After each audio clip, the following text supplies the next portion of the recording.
Assalamualaikum warahmatullahi wabarakatuh. Sudahkah Anda menanam hari ini? Ingat, menanamnya secara organik. Hari ini hari Minggu 27 Agustus 2023.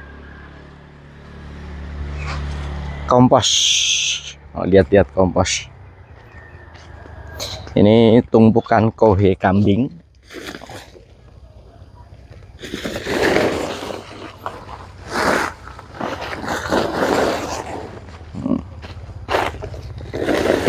Kohe kambing ini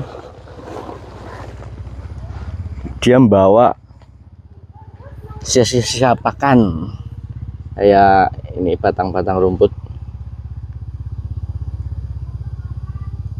kemudian biji-bijian, ini batang rumput yang tumbuh lagi, keluar akar itu.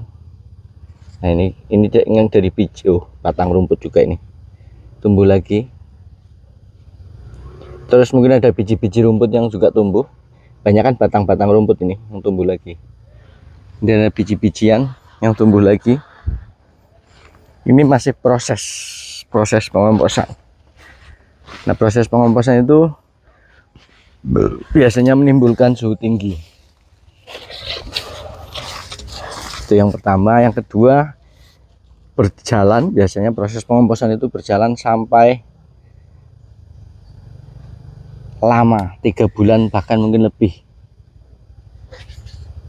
Ini kalau kita korek ke bawah ini panas ini. Dia keluar asap,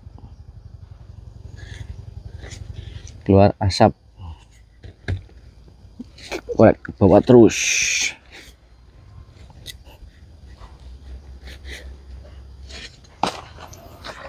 Gitu. Kemudian ini yang tumpukan kompos yang berasal dari limbah pekarangan dan limbah dapur. Jadi ada rerumputan, daun pisang, daun-daun kering, dan lain sebagainya. Kalau ini cenderung tidak panas karena materialnya sedikit. Ini masih ada rumput-rumput yang tumbuh lagi. Nah, proses pengomposan ini biasanya berjalan sangat-sangat lama karena daun-daun kering, mungkin ada ranting-ranting, itu dia CN rasionya tinggi sehingga lama untuk terurainya, sangat-sangat lama.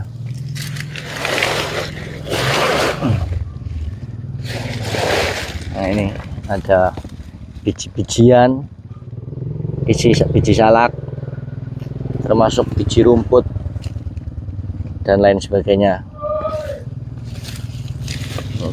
Bawah, yang bagian bawah sudah terurai sempurna jadi kompos, yang bagian atas belum. Yang bagian bawah udah hancur jadi kompos beneran. Ini yang berasal dari limbah pekarangan. Kemudian kangkung yang kohe sapi. Kohe sapinya kita ada 2 tempat. Ini yang sudah lama sekali, nggak tahu berapa tahun, tapi sudah nggak disiram lagi, kering. Ini kalau lihat ke bawah, waduh, ini juga awalnya membawa sisa-sisa pakan berupa rumput, jerami. Kemudian kita tambahkan bahannya adalah sekam. Ke bawah keras, ini udah lama nggak di. Ada 3 penghuni sedang ngeram.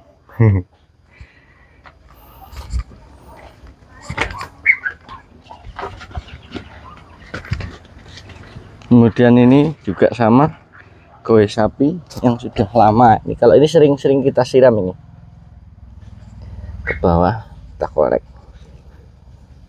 Nah, ini bahkan ada cacingnya ini di bawah. Ini mungkin sudah hampir 1 tahun. Ini sudah siap untuk ditebar ke lahan. Nah, pertanyaannya apa? Pertanyaannya adalah apakah penggunaan kompos dari kotoran hewan untuk pupuk dasar kan kita kemarin kan di sawah ya. Nanti apakah tidak menimbulkan rumput yang banyak di sawah? Jadi kembali lagi kita ingat-ingat definisi kompos. Kompos adalah bahan organik yang sudah terurai.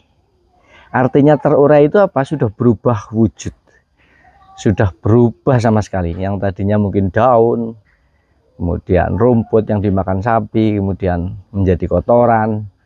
Kotoran itu bercampur dengan sisa pakan, rumput, biji rumput, dan lain sebagainya. Nah, semua itu sudah terurai, sudah berubah menjadi kompos. Sudah berubah menjadi kompos. Baik kotoran sapinya, sisa-sisa pakannya, rumput, batang-batang rumputnya, biji-biji rumputnya, semuanya sudah berubah menjadi kompos. Yang itu sudah bukan lagi tanaman hidup kayak misalnya batang rumput tadi yang sempat tumbuh pada proses pengomposan kotoran kambing itu sana.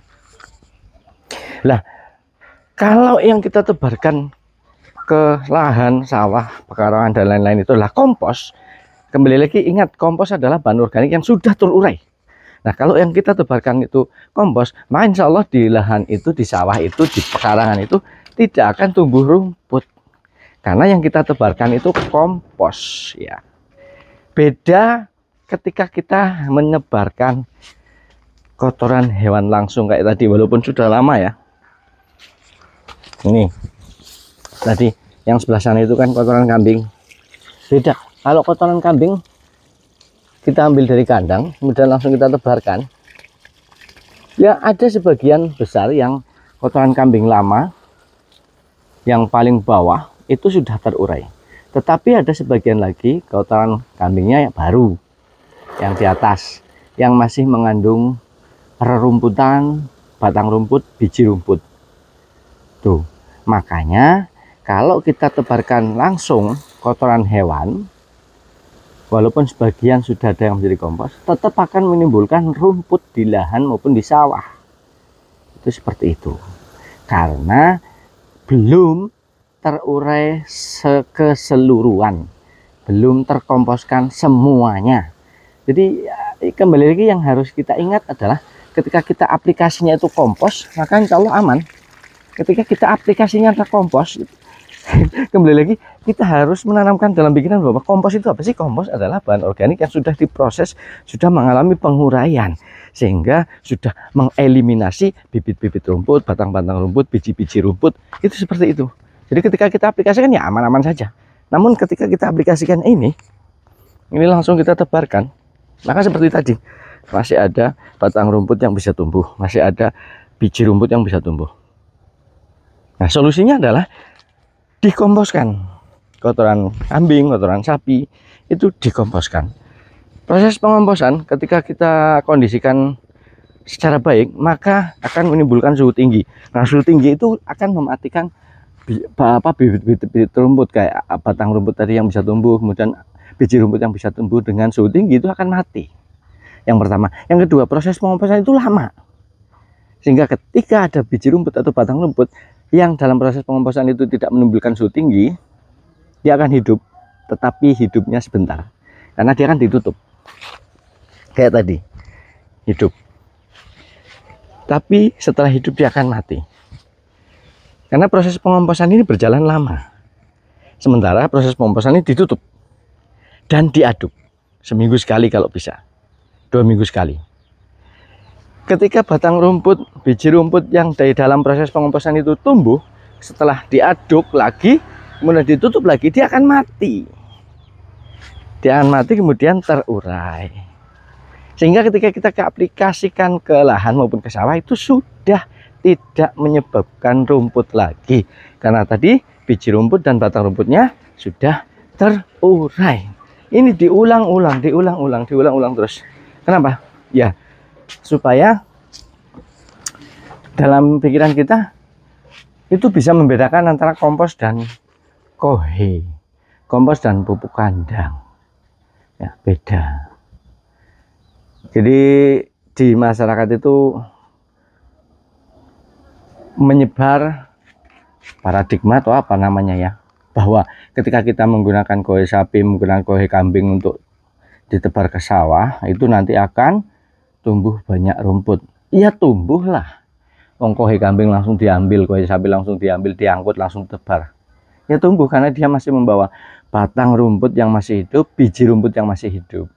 Berbeda ketika sudah kita proses kompos dulu selama minimal 6 bulan, bagusnya 1 tahun, maka semua bibit-bibit rumput itu sudah tidak ada lagi. Jadi itu perlu kita bedakan antara kompos dan kohe, kotoran hewan yang langsung kita tebar. Itu seperti itu. Kita ulang-ulang terus ya, karena ini masih menjadi kesimpang siuran. Ketika kita ngomong kompos, dianggapnya masih pupuk kandang atau kohe atau rerumputan. Nah, itu harus dibedakan antara kompos dan kotoran hewan, pupuk kandang ataupun rerumputan. Karena kompos adalah semua bahan organik, baik pupuk kandang, baik kohe, baik rerumputan, baik dedaunan yang sudah terurai. Ini yang harus ditegaskan. Jadi kita tidak ragu lagi ketika kita mau aplikasi kompos yang sudah benar-benar matang. Itu proses rangkaiannya seperti itu. Meskipun berbelit-belit, mudah-mudahan ada sedikit masukan bahwa berbeda antara aplikasi kompos dengan aplikasi pupuk kandang atau kohe langsung. Itu tadi tak ulang supaya bisa dipahami seperti itu. Jadi teman-teman kalau mau bertani secara organik tidak takut nanti katanya akan banyak rumputnya. Sekali lagi, rumput tidak disebabkan oleh kompos, tetapi rumput disebabkan oleh pupuk kandang atau kohe, kotoran hewan yang langsung ditebar, yang masih membawa bibit biji rumput maupun batang rumput yang masih hidup. Kalau kita sudah jadikan kompos, maka bibit rumput, batang rumput, biji rumput sudah mati semua. Ketika ditebarkan lahan, aman. Itu yang paling penting untuk diterapkan.